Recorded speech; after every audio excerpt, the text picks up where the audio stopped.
Srivastava, a practicing counseling psychologist in Noida.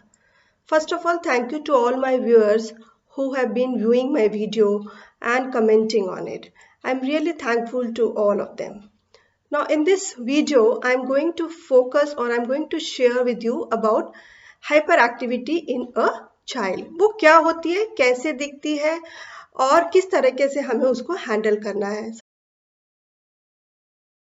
सबसे important क्या hyper activity होती है.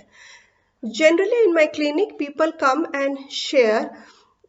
I have got lots of complaint from my school about my child, that my child is really hyperactive, like in the sense कि class में बैठता नहीं है, बच्चों को तंग करता है, इधर उधर दौड़ता रहता है. He is never attentive to the class. Secondly, never attentive to the class. Attentive ही नहीं है क्लास में, कुछ भी उसको समझाओ उसको समझ नहीं आता है.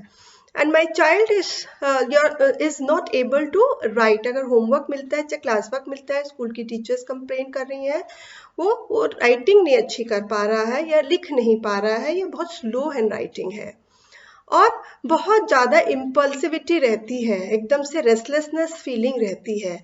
He is always having very high energy. So अगर हम इस तरीके के एक्शंस और बिहेवियर्स अपने चाइल्ड पे ना रेगुलर इंटरवल्स देख रहे हैं, रेगुलर इंटरवल से हमें स्कूल से ये कंप्लेंट्स आ रही हैं, रेगुलर इंटरवल्स पे हम अगर बच्चे के फ्रेंड्स हैं या प्लेग्राउंड में बच्चा जाता है तो उसके पीयर ग्रुप पे यही बात कंप्लेन कर रहे हैं that the child is a disturbing child, doesn't listen to them, get impulsive, और बहुत ज़्यादा फियर और एंगर आ रहा है और स्कूल में लिख भी नहीं पा रहा है. So these are the things that we need to take care of it. तो हमें क्या करना, as a parent we need to consult a professional. तो हमें किसी प्रोफेशनल को कंसल्ट करना है. अ काउंसलर और a psychologist are the right person to be consulted. तो अब हम कैसे इसको समझें, तो काउंसलर और साइकोलॉजिस्ट कैसे इसको आइडेंटिफाई करते हैं. अगर ये सारे सिम्टम्स हैं, हम हमारे थ्रू साइकोमेट्रिक टेस्ट होता है जिससे पता चलता है कि चाइल्ड आपका इस कैटेगरी में है. तो what the child is, hyper activity disorder है, ADHD है, hyper attention deficient hyper activity disorder है.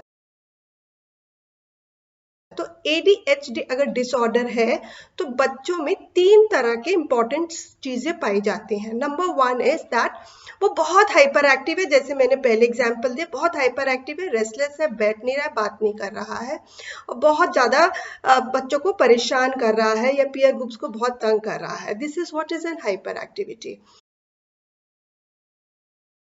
अब इम्पल्सिविटी क्या होता है कि बहुत ज्यादा वो अपने मन की कर रहा है. He is not wanting to listen what you are saying. अपने मन मर्जी से ही वो सारे एक्शंस कर रहा है और जनरली वो एक्शंस क्या होते हैं, वो इनएप्रोप्रिएट होते हैं, इनएप्रोप्रिएट बिहेवियर होते हैं. दैट मीन्स वो किसी के भी सामने कुछ भी वर्ड्स यूज कर रहा है या उसके फिजिकल बॉडी में वो कुछ इनएप्रोप्रिएट बिहेवियर दिखा रहा है. So that is what is an impulsivity.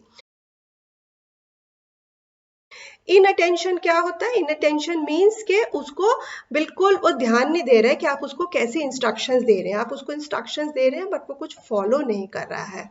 तो अगर ये तीनों चीजें एक साथ एक बच्चे में पाई जाती हैं और उसके साथ एक बहुत इंपॉर्टेंट चीज है कि बच्चा लिखने में बहुत प्रॉब्लम कर रहा है. स्कूल से जैसे मैंने बोला पहले बहुत कंप्लेंट्स आ रही हैं, वो क्लास वर्क और होमवर्क नहीं कर रहा है. तो इसका मतलब ये है कि उसकी जो ट्राइपॉड ग्रिप है, ट्राइपॉड ग्रिप का मतलब है कि जो उसकी 3 उंगलियां हैं, ये जो हमारी पहली 3 उंगलियां होती हैं, वो इससे हम लिखते हैं.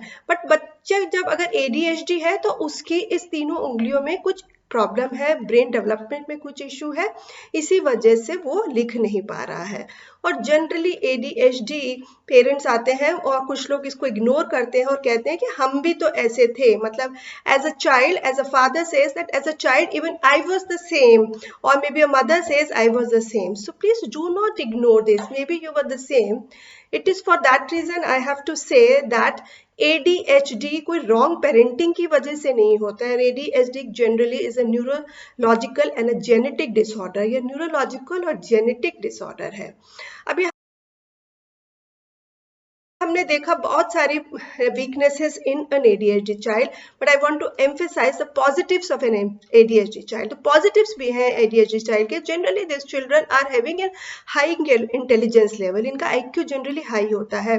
They are very creative in nature. They are very friendly in nature, and they are the one that can become the leaders also. So these are the very important features in an ADHD child. So if you are facing any of these issues, in my next video I'm going to share about you how to take care of these types of children. Thank you so much. Stay tuned with me till then, and I'm sure that this information for you has been fruitful. If it is so, then please like, comment and share with your family and friends. And please don't forget to subscribe and press the notification bell for my next videos. Thank you so much.